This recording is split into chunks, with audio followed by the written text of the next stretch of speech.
Okay, welcome to our Q&A, this continuous of Ben Woodward on this morning. I'm just so thrilled to have you. And I was telling him I want to do this quarterly because I want to have more. I want to delve in more to it. One of the things that I think is pretty amazing is that in leading our leaders in NECAN, that 80% of them are men and 20% are women. And yet in the field, out in the force field, it's 80% women and 20% men. So how do we balance that back out? I want to get back to the 50-50 or get the worth or I'm not sure. And I sneakily in my head, that's the wrong word, but want to say that there's some urgency or there's some directness that you guys are a little bit better at than we are. So go answer that one. Yeah, I think there's a number of issues to discuss here to resolve that point.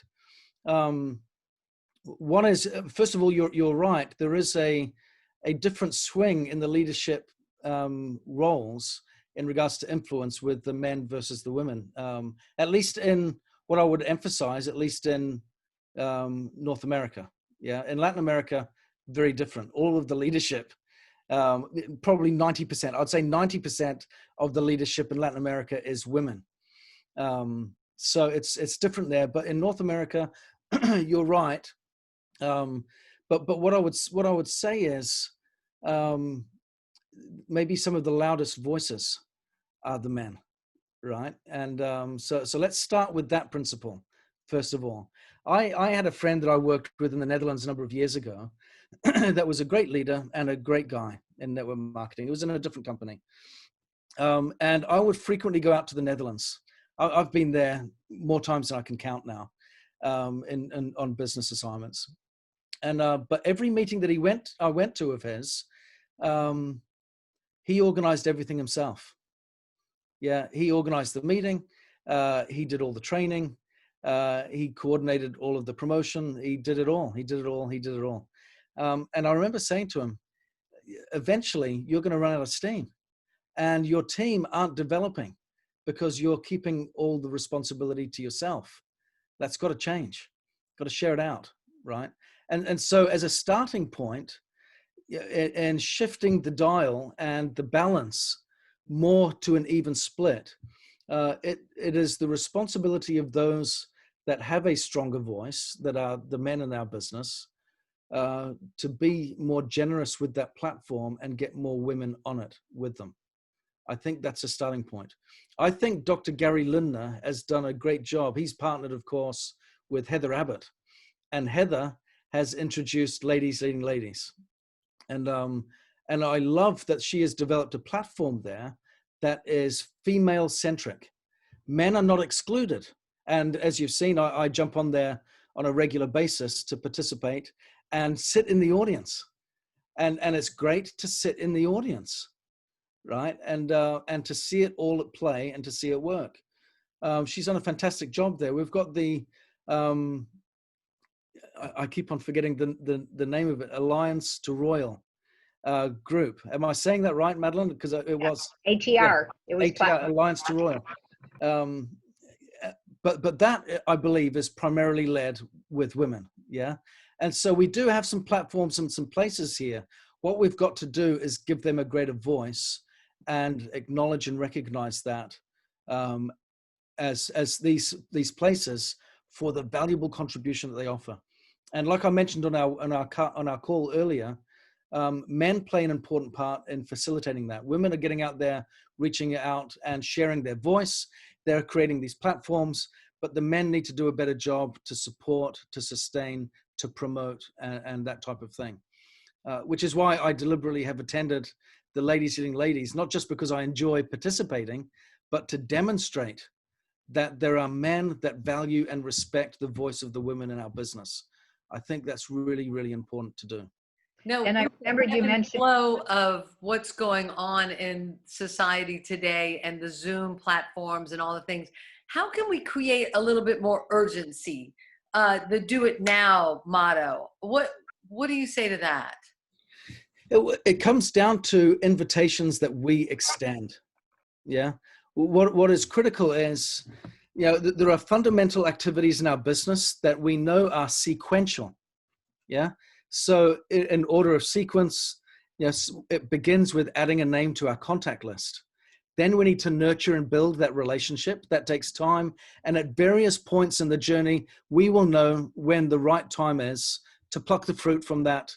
What once was a seed has now grown up into a tree, and there is some fruit ready to pluck.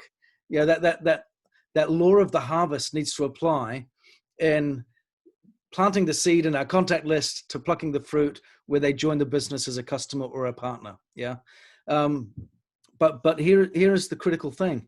When we want to create a sense of urgency, that begins in our messaging. When we deliver a message of potency and power, what happens? There is an emotional response. Our emotional systems are open loop systems, which means if we're in an environment like this and half the room's excited, chances are the other half of the room is excited too, even in a virtual setting, because emotions are contagious, right? We've all walked into a room where someone's just had an argument, right? We've all been there, and you walk in and you can cut the atmosphere with a knife and you go, oh, I want to back out, right? This feels uncomfortable. We feel it. We feel it too. We feel uncomfortable. I remember walking to school as a little boy. I was about 5 years old, walking to school with my sister, who was 7. And as a typical 5-year-old, I wasn't looking where I was going. I was distracted because I was playing as I walked. And I walked into a post and banged my head. It wasn't a major injury, but I was a little 5-year-old, so it made me cry, right? We were right near the zebra crossing at the school grounds when it happened. By the time we were at the zebra crossing where the teacher was standing to supervise the children crossing, my sister was crying too, because I was crying, right? So the teacher asked, well, what's the matter? Oh, my brother hit his head, right? And she's all crying, right? And what happened to you? Nothing, right? She was just sympathetic. So our emotions are contagious. Why do I share this? It means when we share a message of power, when we do a great job in delivering our opportunity, the best time to invite someone to do something is then, because that's when they're feeling it most. If we don't do that, we compromise the power of the opportunity and let the emotion go away. And with that emotion, the decision-making urgency. Right. Yeah. So we've got to learn to be brave and courageous and just go, you know what? If I'm feeling excited right now, I'm betting they are too. Yeah. And if they're feeling it, and listen with your eyes. Listen with your eyes. And if you can see that they're sitting forward in their seat versus kind of sitting back slouched, if they're on the edge of their seat while you're talking, right, and their eyes are a little bit more open and they're kind of moving around and they're a little bit more excited, and you can see the body language, yeah, that they're engaging and reacting. If they're feeling it and you're feeling it, invite with boldness and with confidence, and let's encourage them to act straight away. Nice. Okay, I'm opening it up for Q&A, guys. It's amazing. Just unmute yourself, and Gita, Dee, Elaine, anybody else?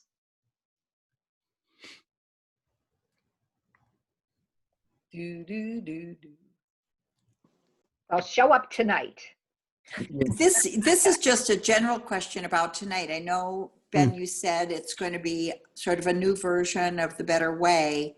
And will it sort of incorporate some of your book material, the virtues, or will that be part of the evening at all as well? Yeah, it's what I'm doing here is piloting a new presentation of The Better Way. So I've reduced the number of slides. We begin with the introduction to the speaker. Yes, so I think it's good if you're introducing this to prospects and guests. Okay, let me give you a little bit of my story. You need to have. There's a number of stories that get told in the presentation. It's the personal story, the company story, the product story, the opportunity story. Those are the 4 typical stories that get told in a presentation of this nature. So I'll begin and tell a little bit of my story there. I don't go into a lot of detail around the 7 virtues, because this is focused primarily on the Nikken opportunity. But what you do see is certainly, that overarching theme that, what I've wanted to address is what people are feeling now. This is the critical thing. In 2020, people are feeling different today than they were 12 months ago, across the board, without a doubt, okay? And we need to address that in our messaging. If we don't, we are being foolish. Everyone else, you look on television at the TV commercials as an example. Everyone is using the same language there during these unprecedented times, right? We've been with you before, we've been for you before, we're for you now, right? And all these types of things that are coming across in all of the language, in reaching out for a new normal and all this type of stuff. We hear all of that vocabulary constantly, right? But has our language changed? Has our message changed? We need to make sure that we become a little bit more relevant. It's not COVID specific. I'm not suggesting that, right? But what I am saying is, we do start off by acknowledging that human beings across the board are the same. They all seek to strive for happiness and learn from or avoid suffering. That's human nature, right? And as a consequence, there are some behaviors that we see are prevalent. And we talk about the compound effect. Well, the reality is, if you do a little bit of the right thing over time, boom, it can take you in that direction. But if you do the opposite, oh, look at what's happening. And we can see that in the world today, can't we? And then the difference here is we lead then with the product. And we start with the product story. And we say, okay, so here's the concept of wellness that Nikken introduced 45 years ago. And here are the products that address those needs. But what's interesting is, look at the trends, the wellness trends of 2020. Now look at what Nikken introduced 45 years ago, and look at the products that we've had in place already. And what does that tell you about the company? We're forward thinking, that we're ahead of our time. It really creates a powerful message.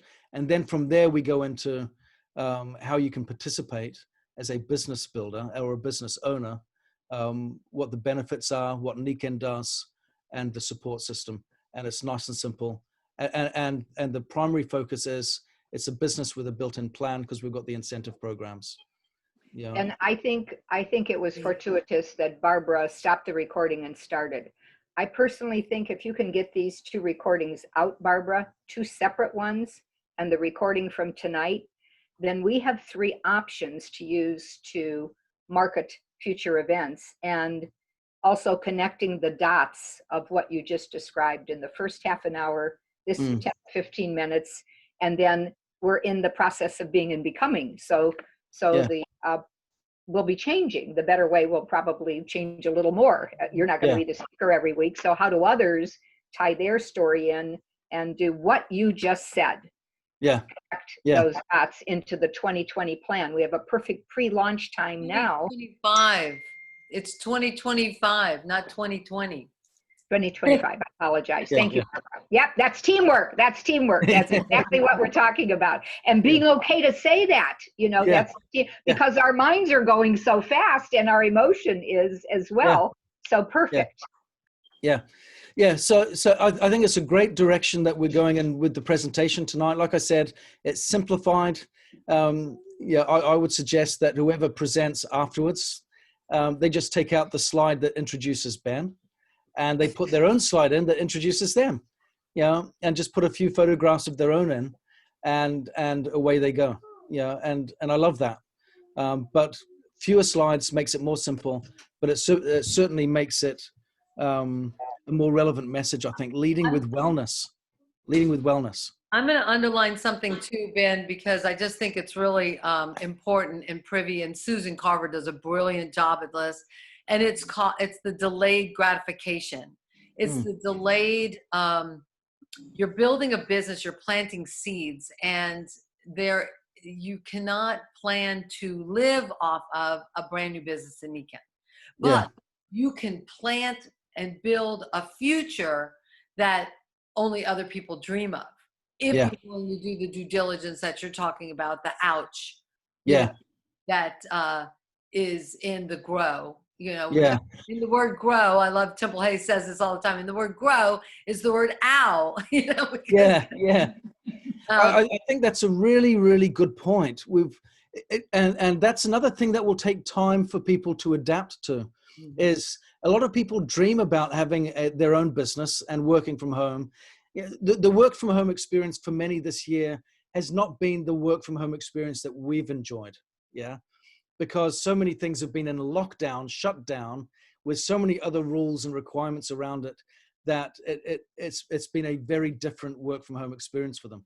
What we've enjoyed over the years has been a far richer, more rewarding, more liberating experience. Yeah. But to your point, Barbara, and to Susan's point, one of the things that people need to understand when they do transition into having their own home-based business is that it doesn't pay like a job. We have been taught and we have been institutionalized, because that's just the nature of the vast majority, that you trade your time for money.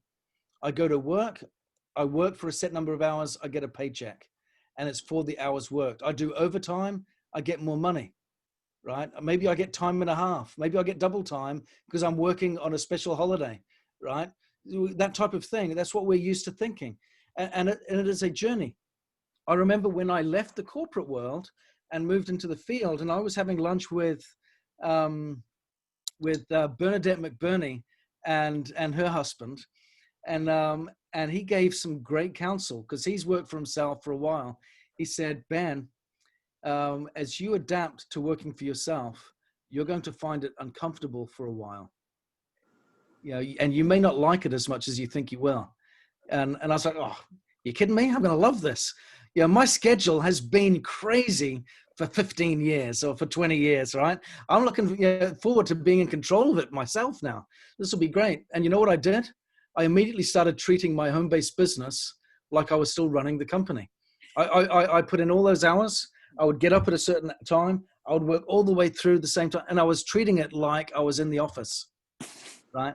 And it wasn't the same. And it took me years to learn how to be flexible and how to respond differently and to start treating it like my own business and manage my time differently and recognize that principle of delayed gratification where you plant a seed now and you get a result down the road. Yeah. And that's okay. And you put in all of that work now, and then the work comes in later. The result comes in later. We've got to help people understand that as they build their Nikken business.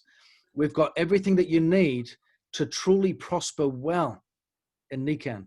Phenomenal, exceptional products, a wonderful, reliable community that is so lovable. Yeah, a message and a cause. And the Tim thing that he was sharing about putting people in the funnel, but there's another thing in the funnel, is that there's steps and stages in that funnel. Yeah. And you have to help guide people through, or your potential, either they may be a customer, through those steps and stages, even if they signed up. They might have signed up and jumped in, but you know what? They might have missed 2 or 3 steps there. That's important. That was really, I listened to that thing twice. Yeah. I listened to it more, but it was brilliant. He was brilliant on the numbers and such. Yeah, really good. And this is the thing as well. And yeah, I've experienced this. So, you know, prior to being in the office, in the field, as you know, I've been in the office. President of Nikken, managing director. I've been regional director for Melaleuca. I've been in senior executive roles in Amway, on the board of directors, you know, for our trade association in the UK, CEO council for the European Trade Association. So high levels with senior executives where I've had senior executives reporting to me, right? Now, here's a principle of leadership that is really relevant to this message, what we're talking about right now. We often think that once I've got my vision, it's all about execution as a leader.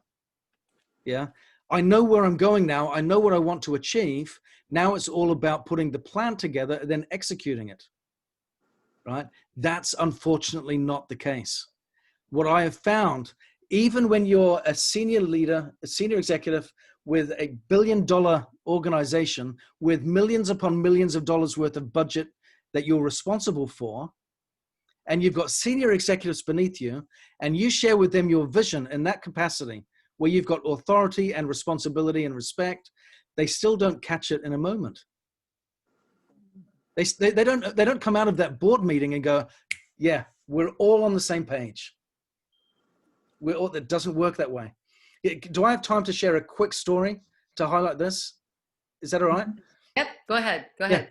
So when I was made managing director of Europe, the first thing that I did was I gave everyone in my management team a book called Death by Meeting, right? And the essence of the book is this: leadership, the government of businesses is really rests upon the fact that the business is built in the meeting rooms, right? When leaders are in meetings, department meetings, executive board meetings, you name it, but decisions are made, strategy is developed, it all happens in meetings. So the success or failure of your business thrives on the quality of your meetings. That makes sense, right? Okay, so, but this was the point. He said every meeting has one theme in common, and the author related it to cinema. Every great movie genre shares the same element. Now, we could look at romance films, drama, comedy, action, science fiction, horror, thriller, you name it, suspense. They all have something in common. They all have conflict. They all have conflict. But they also have, of course, conflict resolution. Now, in a business environment, you have formal communication and informal communication. Formal communication is what happens in the boardroom, in the meetings.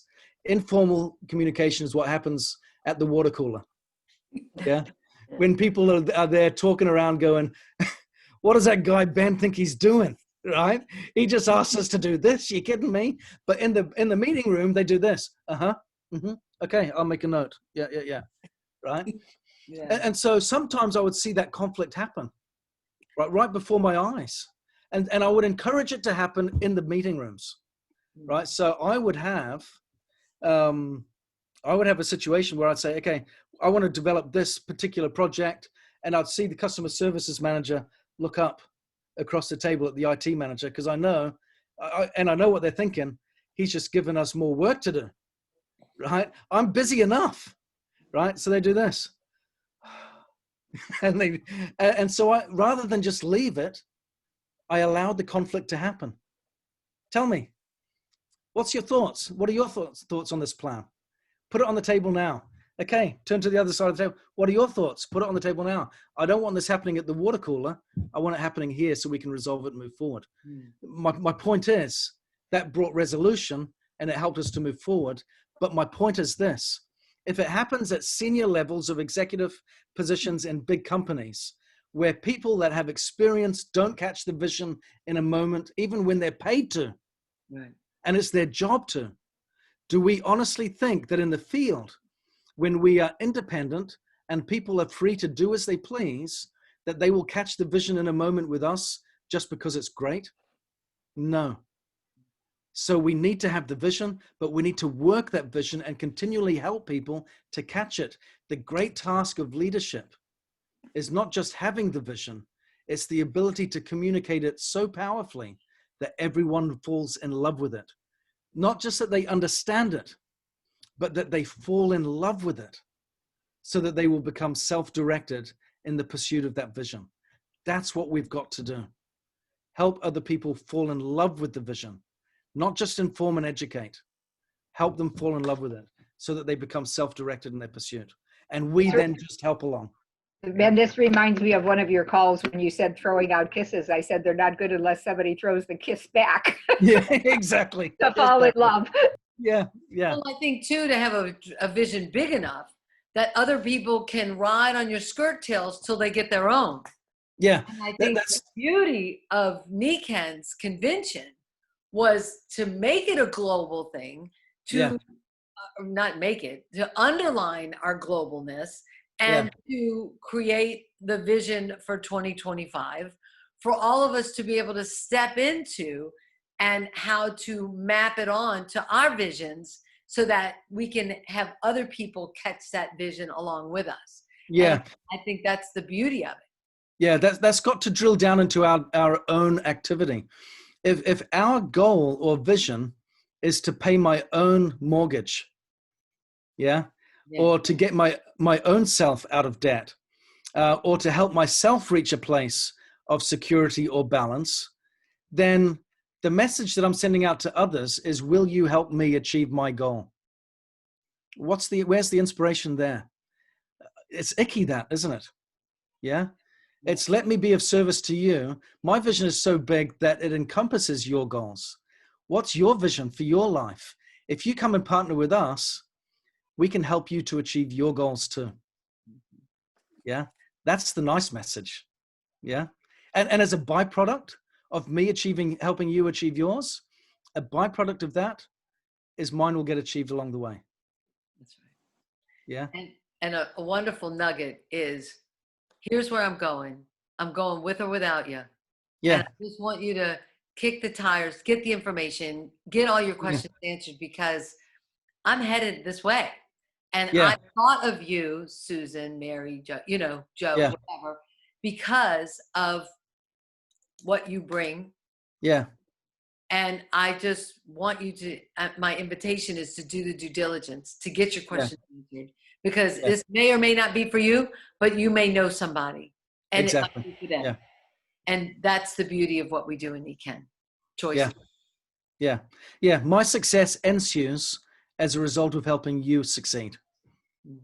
Yeah. And isn't that great? And if not you, someone else, but the principle is my success ensues. Yeah. And that's a lovely way to lead, because the energy then aligns so harmoniously with other people's. Yeah. And it just makes it more fluid, less frictious, and more rewarding. Yay. Thank you. And to have this collaborative entrepreneurship with all of you has just been wonderful. And Ben, thank you for coming on. Thank you for being who you are for us. I'm just so grateful. And kudos to tonight, and we'll have many, many more. Yeah, absolutely. Thank you. And what I would say, just in conclusion, let's spend some time today going through your contact list, inviting people to join the call tonight, have a look. It'll be a great experience, and leverage the title of author that I have, because that does, I'm not saying it to pat myself on the back or blow my own trumpet. I'm saying it because people are interested in hearing from authors. They kind of like that. So if you say, there's a best-selling author that's jumping on a call tonight and he's doing a special workshop with us, would you like to come check it out? People are interested to hear. So it makes the inviting process a little smoother for you. So utilize that, put it to good use. And best-selling author and a business partner of mine. Yeah. And we're going to be talking about wellness. Yeah. Yeah. And it doesn't matter 2020. Which other company they're in or not. I think there's some great things that we partnership with. So yeah. Cool. Thank you, Ben, for coming up today. Thank you guys for all joining. I'll get this out as soon as possible. You know that. Excellent.